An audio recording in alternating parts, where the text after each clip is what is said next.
ढारहियो छौड़ा तकिया वाले के कोरवा लोरवा ढारहियो डीजे विकास रिकॉर्डिंग स्टूडियो नवादा। बीपी के सिकरटवा दिलवा जा रहियो छौड़ा बीपी के सिकरटवा दिलवा जा रहियो छौड़ा तकिया वाले के कोरवा लोरवा ढारहियो छौड़ा तकिया वाले के कोरवा लोरवा ढारहियो छौड़ा फोनमा में फोटोवा तोर निहारहियो छौड़ा फोनमा में फोटोवा तोर निहारहियो छौड़ा तकिया वाले के कोरवा लोरवा ढारहियो छौड़ा तकिया वाले के कोरवा लोरवा ढारहियो छौड़ा तकिया वाले के कोरवा ढारहियो छौड़ा ढारहियो छौड़ा तोड़ देही दिल छौड़ा चल देही छोड़ के रे या तो न कही छौड़ा प्यार कोइल भोर के रे प्यार कोइल भोर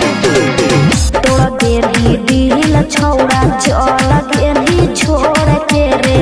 या तो न कही छौड़ा प्यार कोइल भोर के रे मुश्किल से जिंदगी गुजारो हियो छौड़ा मुश्किल से जिंदगी गुजारो हियो छौड़ा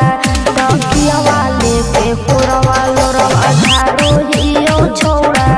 तकिया वाले के कोरवा लोरवा ढारो हियो छौड़ा तकिया वाले के कोरवा ढारहियो छौड़ा ढारहियो छौड़ा प्यार के नाम पर तू कोई देनी छल रे